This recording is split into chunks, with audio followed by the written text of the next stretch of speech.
नमस्कार, सुप्रियाज किचन आणि लाईफस्टाईल मध्ये तुमचे स्वागत आहे। आज आपण झटपट होणारी गवारीची भाजी कशी बनवायची हे पाहणार आहोत। त्यासाठी इथे आपण गवारीचे देठ काढून हे निवडून घेतलेली आहे आणि याला आपण स्वच्छ पाण्याने धुवून घ्यायचे। शक्यतो मंडईमधून गवारी घेताना कोवळी घ्या, म्हणजे भाजी छान होते आणि लवकर शिजते।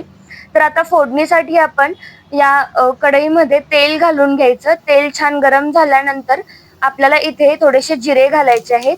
जिरे छान तडतडल्यानंतर इथे आपण घालणार आहोत कांदा। एक बारीक चिरलेला कांदा आहे तो घालून घ्यायचा। साधारण गुलाबी सोनेरी कलर येईपर्यंत आपल्याला छान परतून घ्यायचा आहे।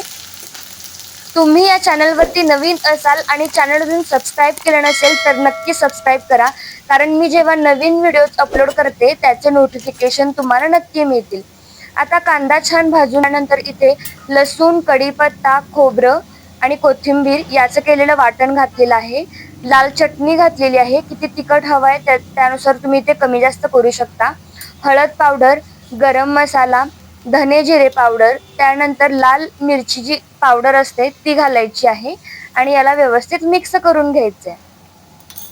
कोणत्याही भाजीमध्ये आपण कढीपत्ता जो आहे तो फोडणीमध्ये न टाकता आपण असा वाटण करून टाकावा, कारण जेव्हा आपण फोडणीमध्ये कढीपत्ता टाकतो तो काढला जातो, तर असं वाटणामध्ये टाकला तर तो पौष्टिकही असतो आणि आपल्या पोटामध्येही जातो।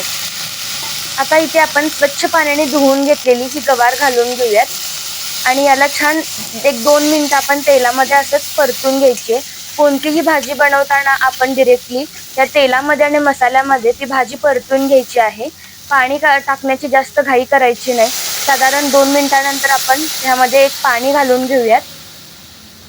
तुम्हाला ही भाजी जर टिफिनसाठी बनवायची असेल, सुकी बनवायची असेल तर पाणी थोडंसं कमी घाला। मला ही थोडीशी रस्सा भाजी बनवायची असल्यामुळे मी इथे पाणी थोडंसं जास्त ऍड केलेलं आहे। आपण झाकण ठेवून आपल्याला ही 5 ते 7 मिनिटं गवार शिजवून घ्यायची आहे। अधूनमधून झाकण आपण काढून घ्यायचं आणि परत हे मिक्स करून पुन्हा झाकण ठेवून घ्यायची। अशी प्रोसेस आपण 1-2 वेळा करायची आहे। आता याला थोडासा दाटसरपणा येण्यासाठी आपण भाजलेल्या शेंगदाण्याचं कूट घालायचं, चवीनुसार मीठ सुद्धा घालायचं आणि मिक्स करून झाकण ठेवून पुन्हा 1-2 मिनिटं आपल्याला हे शिजू द्यायचं आहे।